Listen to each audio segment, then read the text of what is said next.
Townsville's 35 Squadron says goodbye to one of its most treasured colleagues next month. Caribou aircraft have been part of the Air Force for 45 years and the time has come to retire the fleet. Megan Woodward joined hundreds of veterans who've flown in the Caribou at a send-off ceremony.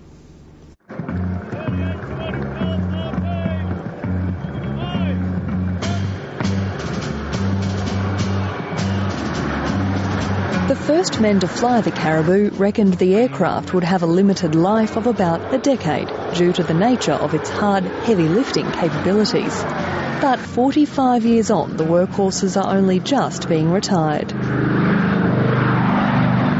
Just like all hard-working, reliable colleagues deserve, the Caribou have been given a special farewell in Townsville to thank them for the part they've played in the history of the Royal Australian Air Force. I think it's a very, very special day, not only for the current serving members of the squadron, but significantly for all of the people who have served with the Caribou for the last 45 years. For men like John Stahl, it was like saying goodbye to an old mate. In 1964, he was a 23-year-old pilot and sent on assignment to Canada to fly back Australia's new consignment of Caribou aircraft. It was the opportunity of a lifetime, and all these years on, even the tiny details are as fresh in his memory as ever. We got a paper bag underneath the pilot's seat, and it went kaboom, right? And then I nearly flew out of my skin. And I actually felt like pulling my revolver out and saying, if you want to do that to me, clunk, clunk, this is what I'll do to you. Obviously, I didn't quite do that. The flight was made all the more exciting when the young crew got word that the Air Force and its new planes would be deployed into the Vietnam War effort.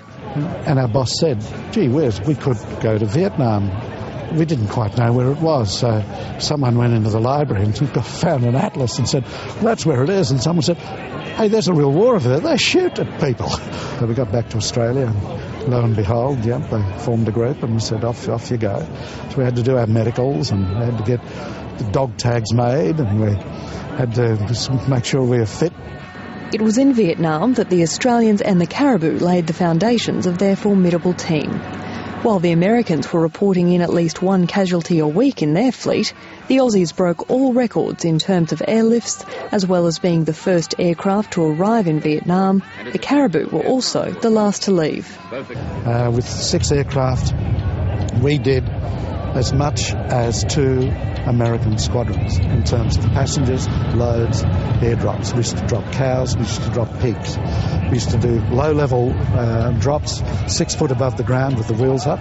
The Beach King Air will fill the void the Caribou leave in the Air Force for the foreseeable future, while the government makes a decision on what aircraft has the best tactical airlifting capability to replace them. The Caribou has a very unique capability, something that was very significant for its day. I think we're moving into a new time there where technology and different capabilities are warranted, but I just don't want to take that away from that soft spot that everyone has for what it is the Caribou does. Since their first taste of combat in Vietnam, the Caribou have worked throughout the world, most recently in East Timor and on humanitarian missions.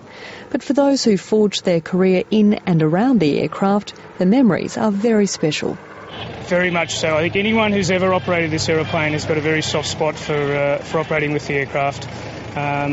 It creates a culture within the people that operate it in a very can-do way, and I think the camaraderie that develops within the squadrons is quite significant, and it's a way of honouring that today to make sure that we remember that.